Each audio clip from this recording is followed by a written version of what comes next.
بسم اللہ الرحمن الرحیم۔ حضرت شعیب علیہ السلام کا قصہ۔ حضرت شعیب علیہ السلام اللہ کی طرف سے بھیجے ہوئے نبی تھے۔ آپ مدین میں رہتے تھے۔ مدین کے بارے میں فرمایا گیا ہے کہ حضرت ابراہیم علیہ السلام کے ایک صاحبزادے جن کا نام مدین تھا، ان کی اولاد اس شہر میں آباد ہو گئی، اس لیے اسے مدین کہا گیا۔ آپ بھیڑ بکریاں پالتے اور انہیں بیچ کر روزی کماتے تھے۔ آپ اللہ کی عبادت میں رات دن مصروف رہتے، لوگوں کو تبلیغ کرتے۔ حضرت شعیب کی قوم میں بہت سی برائیاں تھیں۔ وہ جھوٹ بولتے، لوگوں کا حق غصب کرتے، کمزوروں کا مال چھین کر اپنا پیٹ بھرتے، بتوں کی پوجا کرتے، زمین پر فساد برپا کرتے، ناپ تول میں کمی کرتے، جب کسی کو کوئی چیز دینا چاہتے تو کم دیتے، جب کسی سے کچھ لینا ہوتا تو زیادہ سے زیادہ وصول کرتے۔ اس گمراہ قوم کو راہ راست پر لانے کے لیے اللہ نے حضرت شعیب علیہ السلام کو مبعوث فرمایا۔ آپ لوگوں کو نیک عمل کرنے کی تلقین کرتے، جب کسی سے بات کرتے تو اچھے اور سلجھے ہوئے انداز میں کرتے۔ آپ جب وعظ و نصیحت کرتے تو اس طرح کرتے کہ معمولی سمجھ رکھنے والا بھی متاثر ہوئے بغیر نہیں رہتا۔ آپ فرماتے کہ جب کسی سے لین دین کرو تو معاملہ صاف رکھو، انصاف سے کام لو، لوگوں کا دل نہ دکھاؤ، نہ کمزوروں پر ظلم کرو۔ آپ فرماتے، آئے قوم، اللہ تعالیٰ کی بندگی کرو، اس کے سوا تمہارا اور کوئی معبود نہیں۔ ناپ اور تول میں تم کو آسودہ دیکھنا چاہتا ہوں، میں آنے والے عذاب سے ڈراتا ہوں۔ قوم کے سردار آپ سے کہنے لگے، اے شعیب، مال ہمارا ہے، چاہے ہم تول میں کمی کریں یا زیادہ، یہ ہماری مرضی ہے، تم کو ہمارے ناپ تول سے کیا کام؟ تم ہمارے معاملے میں کیوں دخل دیتے ہو؟ ہم جو کچھ کرتے ہیں اپنی سمجھ سے کرتے ہیں، یہ تو ہماری تجارت ہے۔ آپ قوم کی باتیں سن کر فرماتے، اے قوم، ایسی باتیں نہ کرو، یہ تو سراسر اللہ کی ناانصافی ہے۔ تم اللہ کی نافرمان قوموں کا حال تو سنا ہوگا، کس طرح ان پر اللہ کا عذاب نازل ہوا۔ قوم ہود، قوم نوح، قوم صالح اور قوم لوط کا گزرا ہوا زمانہ ہم سے دور نہیں ہے۔ یہ بات ہم سب جانتے ہیں کہ یہ قومیں کس طرح برباد ہوئیں۔ ان باتوں کا جواب دو، کیا ان قوموں نے سچائی کو نہیں ٹھکرایا تھا؟ کیا ان پر اللہ کا عذاب نہیں آیا تھا؟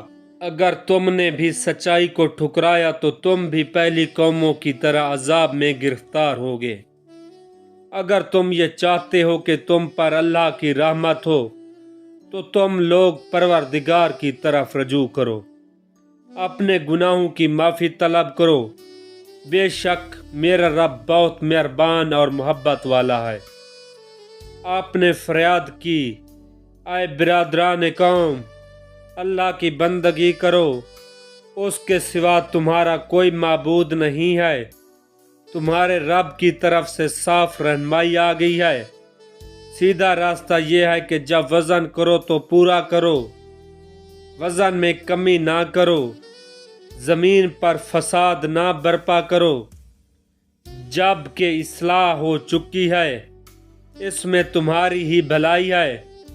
اگر تم واقعی مومن ہو اور زندگی کے ہر راستے پر راہزن بن کر نہ بیٹھ جاؤ۔ جو لوگ خدا پر ایمان لائے ہیں انہیں خوف زدہ نہ کرو، جو لوگ خدا کے راستے پر چلتے ہیں ان کو نہ روکو۔ حضرت شعیب علیہ السلام جن جن باتوں کی تبلیغ کرتے تھے، اس سے یہ بات معلوم ہوتی ہے کہ شعیب کی قوم تجارت پیشہ تھی۔ وہ تجارت میں بددیانتی کرتی تھی، ناپ تول میں کمی کرتی تھی، ان کی خرابیوں کو روکنے کے لیے اللہ نے اس قوم کی طرف حضرت شعیب کو مبعوث فرمایا۔ قوم کے سردار حضرت شعیب علیہ السلام کے دشمن بن گئے تھے۔ انہیں اپنی سرداری پر گھمنڈ تھا۔ آپ کی تبلیغ کے جواب میں سردار کہتے کہ ہم تجھے اور ان لوگوں کو جو تجھ پر ایمان لائے ہیں اپنی بستی سے نکال دیں گے۔ تم کو اور تم پر ایمان لانے والوں کو ہماری باتیں ماننا پڑیں گی۔ ہم جسے پوجتے ہیں تمہیں بھی پوجنا ہوگا، جو ہم کرتے ہیں تمہیں بھی وہ کرنا ہوگا۔ حضرت شعیب علیہ السلام نے جواب دیا کہ کیا ہم سے زبردستی منوایا جائے گا؟ ہم تو اللہ کی طرف ہیں، ہمارے رب کا علم ہر چیز پر حاوی ہے۔ آپ نے فرمایا اے ہمارے رب، ہمارے اور ہماری قوم کے درمیان ٹھیک ٹھیک فیصلہ کر دے، اور تو بہتر فیصلہ کرنے والا ہے۔ لیکن حضرت شعیب علیہ السلام کی قوم نے راہ راست پر آنے سے انکار کر دیا۔ سردار آپس میں ایک دوسرے سے کہنے لگے کہ اگر ہم میں سے کوئی بھی شعیب کی پیروی کرے گا تو ہم برباد ہو جائیں گے۔ چنانچہ قوم نے آپ کی باتوں کو جھٹلایا۔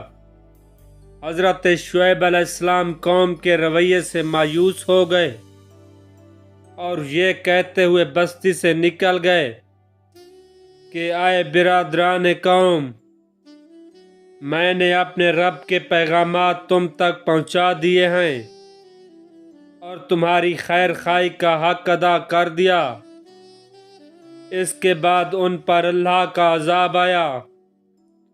ایک دل ہلا دینے والی آفت نے ان کو آ لیا اور وہ اپنے گھروں میں اوندھے پڑے کے پڑے رہ گئے۔ دوستو، امید کرتا ہوں آج کی یہ ویڈیو آپ کو پسند آئی ہوگی۔ ویڈیو اچھی لگے تو لائک اور چینل کو ضرور سبسکرائب کیجیے گا۔ اللہ پاک آپ کا حامی و ناصر ہو۔ خدا حافظ۔